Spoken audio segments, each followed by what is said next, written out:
ಅವನ ಆಶೀರ್ವಾದದೆಡೆಗೆ ಸದಾ ಪ್ರೇರೇಪಿಸುವ ನಮ್ಮ ಕರ್ತನಾದ ಯೇಸು ಕ್ರಿಸ್ತನ ಅತ್ಯಧಿಕವಾದ ಕೃಪೆಯೂ ಸಮಾಧಾನವು ತಮಗೂ ತಮ್ಮ ಕುಟುಂಬದ ಪ್ರೇರೆಲ್ಲರಿಗೂ ಹೆಚ್ಚಾಗುಂಟಾಗಲಿ.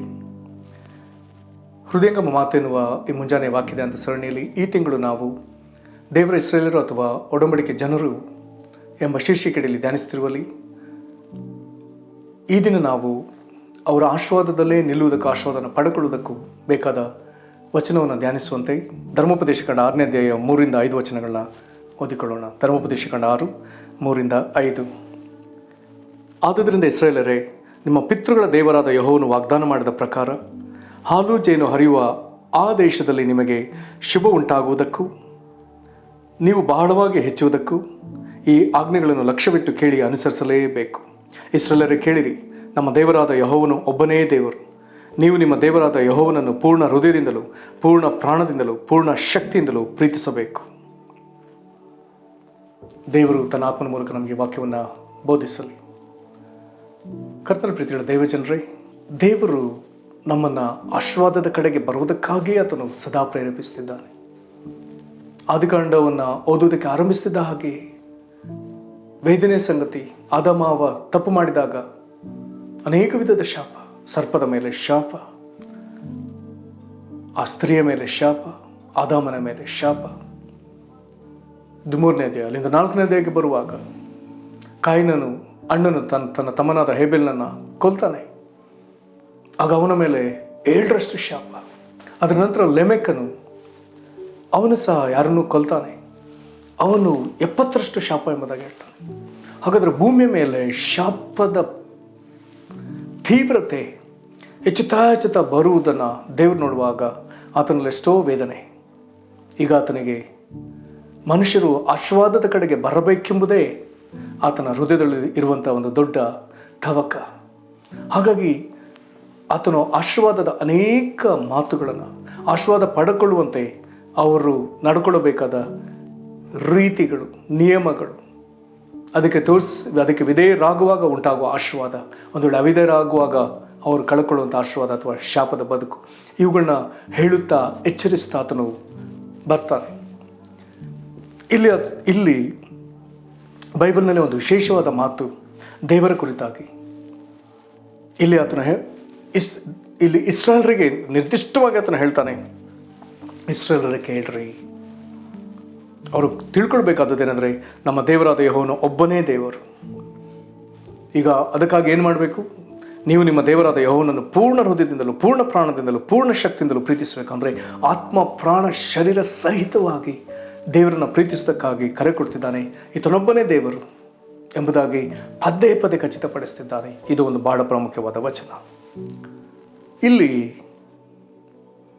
ಯಾತಕ್ಕಾಗಿ ಇದನ್ನು ಹೇಳ್ತಿದ್ದಾನೆ? 3ನೇ ವಚನದಲ್ಲಿ ಆತನು ಹೇಳ್ತಾನೆ, ತಿರುಗಿ ಆತನು ಹೀಗೆ ಆರಂಭಿಸ್ತಾನೆ, ಆದುದರಿಂದ ಇಸ್ರಾಯೇಲರಿಗಾಗಿ ಪ್ರತ್ಯೇಕವಾಗಿ ಹೇಳಲ್ಪಟ್ಟ ಮಾತು ಏನು? ನಿಮ್ಮ ಪಿತೃಗಳ ದೇವರಾದ ಯೆಹೋವನು ವಾಗ್ದಾನ ಮಾಡಿದ ಪ್ರಕಾರ ಹಾಲು ಜೇನು ಹರಿಯುವ ದೇಶದಲ್ಲಿ ನಿಮಗೆ ಶುಭ ಉಂಟಾಗುವುದಕ್ಕೆ. ಹಾಗಾದರೆ ದೇವರು ತನ್ನ ಪಿತೃಗಳಿಗೆ ವಾಗ್ದಾನ ಮಾಡಿದ್ದಾನೆ. ಅವರನ್ನೀಗ ಹಾಲು ಜೇನು ಹರಿಯುವ ದೇಶಕ್ಕೆ ಅವರನ್ನು ಸೇರಿಸ್ತಾನೆ. ಈಗ ಅಂಥ ಸಮೃದ್ಧಿಕರವಾದ ದೇಶದಲ್ಲಿ ಅವರು ಶುಭವನ್ನು ಕಾಣಬೇಕಾದ್ರೆ ಅದರಲ್ಲಿ 2 ಸಂಗತಿಗಳನ್ನ ಹೇಳ್ತಾನೆ. ಶುಭ ಉಂಟಾಗುವುದಕ್ಕೂ ನೀವು ಬಹಳವಾಗಿ ಹೆಚ್ಚುವುದಕ್ಕೂ ಆತನು ಹೇಳ್ತಾನೆ, ಈ ಆಜ್ಞೆಗಳನ್ನು ಲಕ್ಷ್ಯವಿಟ್ಟು ಕೇಳಿ ಅನುಸರಿಸಲೇಬೇಕು. ಅದ್ರ ಮುಂದೆ ಎಷ್ಟೋ ಆತನ ಆಜ್ಞೆಗಳನ್ನ ಆತನು ತಿಳಿಪಡಿಸ್ತಾನೆ. ಅವುಗಳನ್ನ ಅವರು ಮುಂದಿನ ತಲೆಮಾರಿಗೆ ಬೋಧಿಸಬೇಕಾಗ್ತದೆ. ಮುಂದೆ ಆತನು ಹೇಳ್ತಾನೆ 6ನೇ ವಚನದಲ್ಲಿ, ನಾನು ನಿಮಗೆ ತಿಳಿಸುವ ಮಾತುಗಳು ನಿಮ್ಮ ಹೃದಯದಲ್ಲಿರಬೇಕು. ಆದರೆ ಅದು ನಮ್ಮ ಹೃದಯದಲ್ಲಿ ಇಟ್ಕೊಳ್ಬೇಕಂತ ಹೇಳ್ತಾನೆ. ಕಾರಣ, ನಾವು ಆಶೀರ್ವಾದ ಹೊಂದಬೇಕು, ನಾವು ಶುಭವನ್ನು ಅನುಭವಿಸಬೇಕು ಮತ್ತು ನಾವು ಬಹಳವಾಗಿ ಹೆಚ್ಚಬೇಕು, ದೇವಜನರು ಹೆಚ್ಚಬೇಕು. ಹಾಗಾಗಿ ಆತನು ಹೇಳ್ತಾನೆ, ನಾನು ಈಗ ನಿಮಗೆ ತಿಳಿಸುವ ಮಾತುಗಳನ್ನು ನಿಮ್ಮ ಹೃದಯದಲ್ಲಿ ಇರಬೇಕು. ಮುಂದೆ ಹೇಳ್ತಾನೆ, ಇವುಗಳನ್ನು ನಿಮ್ಮ ಮಕ್ಕಳಿಗೆ ಅಭ್ಯಾಸ ಮಾಡಿ ಮನೆಯಲ್ಲಿ ಕೂತಿರುವಾಗಲೂ, ದಾರಿ ನಡೆಯುವಾಗಲೂ, ಮಲಗುವಾಗಲೂ, ಏಳುವಾಗಲೂ ಇವುಗಳ ವಿಷಯದಲ್ಲಿ ಮಾತಾಡಬೇಕು. ಪ್ರೇರೆ ವಾಕ್ಯದಲ್ಲಿಯೇ ನಡೆಯುವುದಕ್ಕಾಗತ್ತನ್ನು ಹೇಳ್ತಿದ್ದಾನೆ. ಕಾರಣ, ದೇವರಿಗೆ ಚೆನ್ನಾಗಿ ಗೊತ್ತು ಹೇಗೆ ಲೌಕಿಕ ಮಾತುಗಳು, ವ್ಯರ್ಥ ಮಾತುಗಳು, ಹರಟೆ ಮಾತುಗಳು, ಸುಳ್ಳು ಮಾತುಗಳು, ಡಂಬಾಚಾರದ ಮಾತುಗಳು ಅಥವಾ ದುಷ್ಟತನದ ಮಾತುಗಳು, ಕೆಡುಕು ಮಾತುಗಳು, ಸಂಬಂಧಗಳನ್ನ ಮುರಿಯುವ ಮಾತುಗಳು, ವೈಮನಸ್ಸನ್ನು ಹರಡುವ ಮಾತುಗಳು, ದ್ವೇಷದ ಮಾತುಗಳು, ಹೀಗೆ ಹಲವು ವಿಧದಲ್ಲಿ ಜನರ ಮನಸ್ಸನ್ನು ಕೆಡಿಸುವಂಥ ಮಾತುಗಳೇ ಹೆಚ್ಚಾಗಿರುವುದರಿಂದ ದೇವರು ಹೇಳ್ತಾನೆ, ಆತನ ವಾಕ್ಯಗಳನ್ನು ಮಕ್ಕಳಿಗೆ ಅಭ್ಯಾಸ ಮಾಡಿಸ್ತಲ್ದೆ ಮಕ್ಕಳಾದಿಯಾಗಿ ಕುಟುಂಬದಲ್ಲಿ ಎಲ್ಲರೂ ಅವರು ಕೂತಿರುವಾಗಲೂ, ನಡೆಯುವಾಗಲೂ, ಮಲಗುವಾಗಲೂ, ಏಳುವಾಗಲೂ ಅದನ್ನೇ ಧ್ಯಾನಿಸಬೇಕೆಂಬುದಾಗಿ ಹೇಳ್ತಾನೆ. ಅದನ್ನು ಜ್ಞಾಪಕಾರ್ಥವಾಗಿ ಕೈಗಳಿಗೆ ಕಟ್ಟುವುದಕ್ಕೂ, ಹಣೆಗಳಿಗೆ ಜ್ಞಾಪಕ ಪಟ್ಟಂತೆ ಕಟ್ಟಿಕೊಳ್ಳುವುದಕ್ಕೆ ಆತನು ಸೂಚಿಸ್ತಾನೆ. ಕಾರಣ, ಇದೆಲ್ಲದಕ್ಕೂ ಕಾರಣ ಒಂದೇ, ಆಶೀರ್ವಾದಕ್ಕೆ ಜನ ಬರಲೇಬೇಕು. ಅವ್ರಿಗೆ ಅವರು ವಾಸಿಸುವ ಸ್ಥಳದಲ್ಲಿ ಅವರಿಗೆ ಶುಭವಾಗಬೇಕು ಮತ್ತು ಅವರು ಬಹಳವಾಗಿ ಹೆಚ್ಚಬೇಕು. ಒಂದು ವೇಳೆ ಹೀಗೆ ಮಾಡುವುದನ್ನು ಬಿಟ್ಟರೆ ಅವರು ಶುಭವನ್ನು ಕಳೆದುಕೊಳ್ತಾರೆ ಮತ್ತು ಅವರ ಅಧಿಕವಾಗಿ ಹೆಚ್ಚುವುದಿಲ್ಲ ಎಂಬುದು ದೇವರಿಗೆ ಚೆನ್ನಾಗಿ ಗೊತ್ತು. ಪ್ರಿಯರೇ, ಕ್ರಿಸ್ತನಲ್ಲಿ ನಂಬಿಕೆ ಇಟ್ಟ ನಮಗೂ ಈ ವಾಕ್ಯಗಳು ಅಷ್ಟೇ ಸ್ವಂತವಾಗಿರುವಲ್ಲಿ ಆ ಥರ ವಾಕ್ಯವನ್ನು ಅಧಿಕವಾಗಿ ಧ್ಯಾನಿಸಬೇಕು.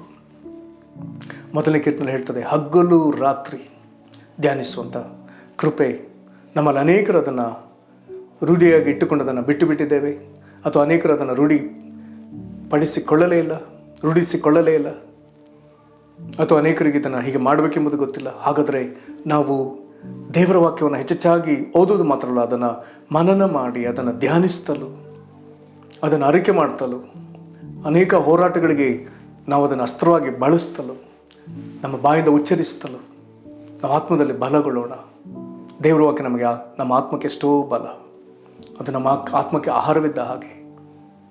ಪವಿತ್ರಾತ್ಮನ ಕಾರ್ಯಗಳು ನಡೆಯುವಾಗ ನಮ್ಮೊಳಗೆ ವಾಕ್ಯವು ಇರಲೇಬೇಕು, ಅದನ್ನು ಉಚ್ಚರಿಸಲೇಬೇಕು. ಆಗ ನಾವು ಎಷ್ಟೋ ಅದ್ಭುತಗಳನ್ನು ಕಾಣಲಿಕ್ಕೆ ಸಾಧ್ಯ.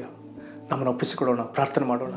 ಮಹಾಕೃಪೆಯ ಪರಲೋಕ ತಂದೆಯೇ, ಕರ್ತನೇ, ನೀನು ನಮಗೆ ವಾಗ್ದಾನವಾಗಿ ಕೊಟ್ಟ ದೇಶದಲ್ಲಿ, ಸಮೃದ್ಧಿಕರವಾದ ದೇಶದಲ್ಲಿ ಸೇರಿಸಿದಾಗಲೂ ನಾವು ಶುಭವನ್ನು ಕಾಣುವಂತೆ ಸ್ವಾಮಿ, ಮತ್ತು ನಮಗೆ ನಾವು ಬಹಳವಾಗಿ ಹೆಚ್ಚುವುದಕ್ಕೂ ಕರ್ತನೇ, ನೀನು ನಮಗೆ ಕೊಟ್ಟ ಆಜ್ಞೆಗಳನ್ನ ಲಕ್ಷ್ಯವಿಟ್ಟು ಕೇಳಿ ಅದನ್ನು ಅನುಸರಿಸೋದಕ್ಕಾಗಿ ಪದೇ ಪದೇ ಹೇಳ್ತಾ ಇದ್ದೀನಿ. ಕರ್ತನೇ, ನಿನ್ನ ವಾಕ್ಯವನ್ನು ಹಗಲಿರುಳು ಧ್ಯಾನಿಸೋದಕ್ಕಾಗಿ ಹೇಳ್ತಾ ಇದ್ದೀನಿ.